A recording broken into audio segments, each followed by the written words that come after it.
Have you ever wondered what secrets lie just off the main highway? Today, we're exploring America's forgotten corners, places you won't find in any travel brochure, towns with stories so shocking you'll question everything you thought you knew. These are landscapes of hope, heartbreak, and mystery, rarely seen but impossible to forget. This channel is about honest journeys, real stories, and exploring with open eyes and an open heart. If you want more of this, consider subscribing. It's how we keep uncovering stories that matter. Ready? Let's go see something incredible. Our first stop is Centralia, Pennsylvania, a town erased by a fire burning beneath it for over 60 years. Once a thriving community, Centralia now stands as a haunting shell of its former self, its streets empty and its homes abandoned, all because of a disaster that started deep underground. In 1962, a coal mine fire ignited under this ordinary town. What began as a routine effort to clean up the local landfill, by setting it alight, sparked a catastrophe. The flames slipped into the labyrinth of coal seams below, and despite every effort, the fire never went out. It spread silently, invisibly, beneath the feet of unsuspecting residents. Today, the streets are cracked, warm to the touch, and steam still rises from the ground, a ghostly reminder of the inferno below. The earth itself seems to breathe, exhaling toxic gases and heat, warping the landscape in ways that seem almost supernatural. The government bought out nearly every property, relocating residents as the fire made life impossible. Families who had lived here for generations were forced to leave behind their homes, their memories, and their community, as the danger crept ever closer. Carbon monoxide, sinkholes, and invisible threats forced a slow, painful exodus.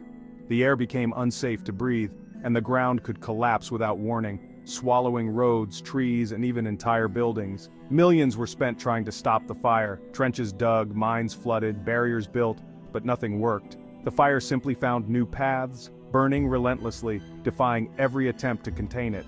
The town's fate was sealed by the very resource that once brought it prosperity. Eventually, the town was condemned, its zip code erased, and nature began reclaiming the empty streets. Trees and weeds now grow where children once played, and wildlife has returned to the silence left behind by human departure. Silence here is heavy, filled with echoes of lives once lived. The wind whistles through empty playgrounds and overgrown lots, carrying with it the memories of a lost community. The famous graffiti highway, once a colorful scar where visitors left their mark, is now buried beneath tons of earth. But the story of Centralia remains, a legend whispered among travelers and urban explorers. A handful of residents refused to leave, living with the smoke and warnings for decades. Their stubbornness became a symbol of resilience, but also a reminder of the risks that still linger in this forsaken place. Centralia is a cautionary tale about industry, unintended consequences, and the terrifying power of nature. It's a place where human ambition collided with the uncontrollable forces beneath the earth and lost. The fire could burn for another 250 years, leaving a permanent scar on Pennsylvania. Scientists estimate that the coal seams still hold enough fuel to keep the blaze alive for generations to come, making Centralia a living monument to disaster. It's a place forever on fire, a reminder of what happens when we lose control of what's beneath our feet. The ground here is unstable, unpredictable, and dangerous, a stark warning to all who pass through. Centralia isn't just a ghost town, it's a warning. Its story endures as a chilling lesson about the consequences of our actions and the enduring power of nature to reclaim what we abandon. Next, we travel to Cairo, Illinois, a town that sits quietly at the very southern tip of the state, where the land narrows and the rivers rule the landscape. Here, the mighty Ohio and Mississippi rivers converge, their waters swirling together in a powerful embrace that once promised prosperity and growth. In the 19th century, Cairo was a bustling hub of commerce and a strategic stronghold during the Civil War. Its grand Victorian buildings and busy streets echoed with the sounds of trade, steamboats, and ambition. Today, those same buildings stand hollow and crumbling, silent witnesses to a vanished era. The population, once over 15,000 strong, has dwindled to less than 2,000. Streets that were once filled with life now feel eerily empty, and entire neighborhoods have faded into quiet desolation.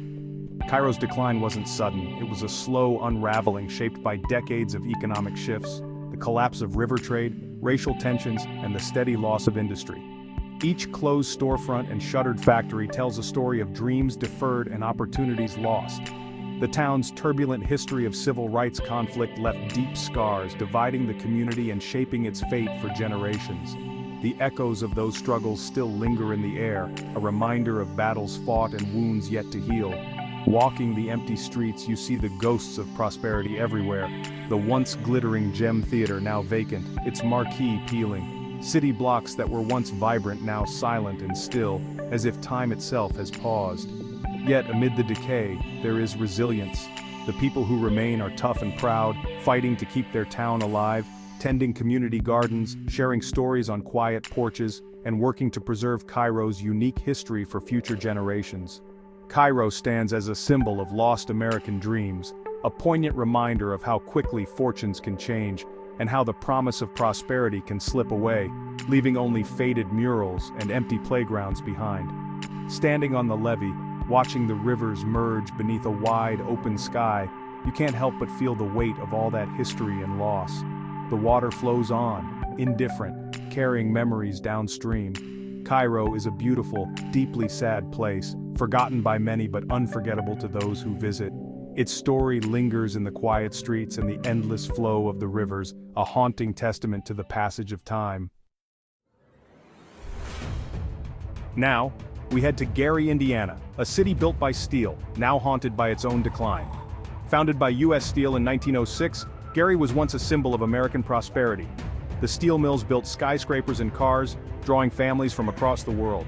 But when the industry collapsed, so did Gary's fortunes. Abandoned homes, schools, and churches now outnumber the occupied. The City Methodist Church, once grand, is now a haunting ruin. As jobs vanished, poverty and crime soared, and the population plummeted. Yet amid the decay, there's resilience, community gardens, artists, and residents fighting for hope. Gary's story is echoed across the Rust Belt: progress for some, devastation for others. It's a stark reminder that the engines of prosperity can leave deep shadows behind. Let's step back in time to Bodie, California, a Wild West ghost town frozen in a unique state known as arrested decay. Here, time seems to stand still, and the past lingers in every weathered board and dusty window pane. Born from the feverish days of the gold rush, Bodie was once a booming mining town, notorious for its lawlessness, sudden wealth, and the promise of fortune.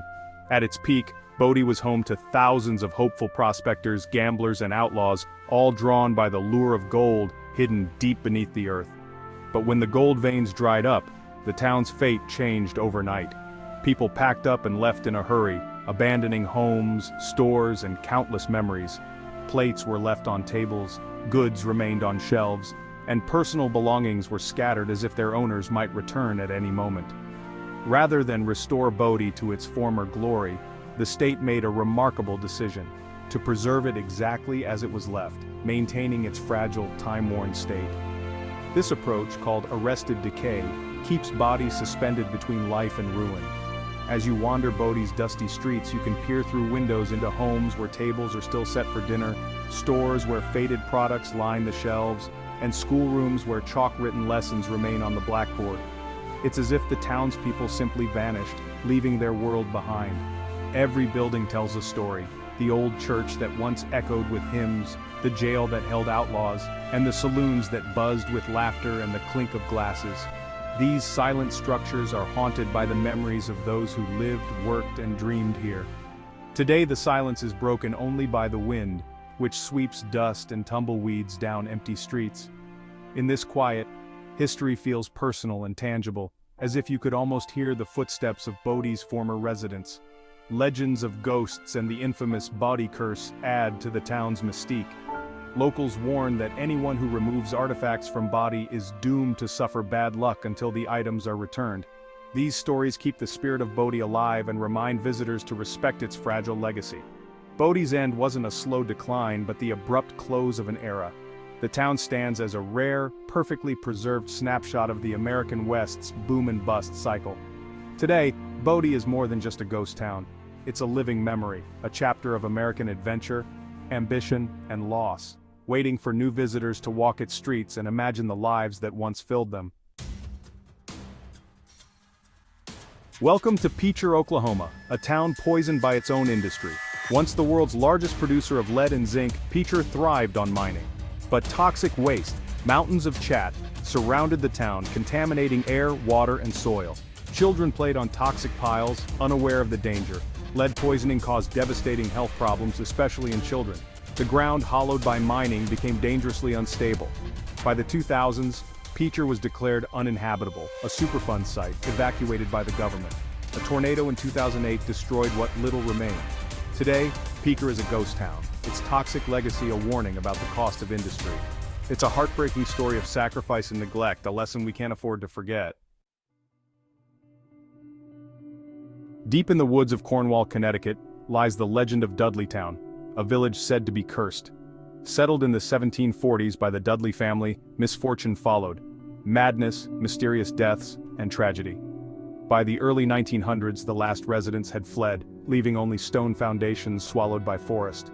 Today, Dudleytown is off-limits, shrouded in secrecy and legend. Paranormal investigators claim it's one of the most haunted places in America. Strange lights, voices, and a sense of dread. Skeptics blame bad luck and harsh living conditions, but the legend endures. Whether curse or coincidence, Dudleytown taps into our deepest fears, a place where the land itself feels wrong. All that remains are ruins and a story that continues to terrify and fascinate. Our final stop is Love Canal, Niagara Falls, New York, a neighborhood built on a toxic dump. In the 1940s, a chemical company buried 21,000 tons of waste in a failed canal, then sold the land for $1. Homes and a school were built on top, families living unaware of the poison below.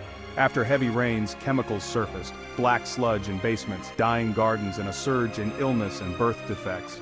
Residents, led by Lois Gibbs, fought for answers and action. Their grassroots battle became a national scandal, exposing corporate negligence and government inaction. In 1978, President Carter declared a federal emergency. Families were evacuated, homes demolished. Love Canal led to the creation of the EPA's Superfund program. Today, the area is partly resettled, but the core remains fenced off, a permanent scar. Love Canal is a symbol of environmental injustice and a community that refused to be forgotten. From a fire that never dies to towns poisoned and abandoned, we've explored America's most unbelievable forgotten places. These aren't just ruins, they're lessons about consequences, dreams, and resilience. If this journey moved you, please subscribe and share your thoughts below. What story should we tell next? I read every comment. Thank you for coming along. Until next time.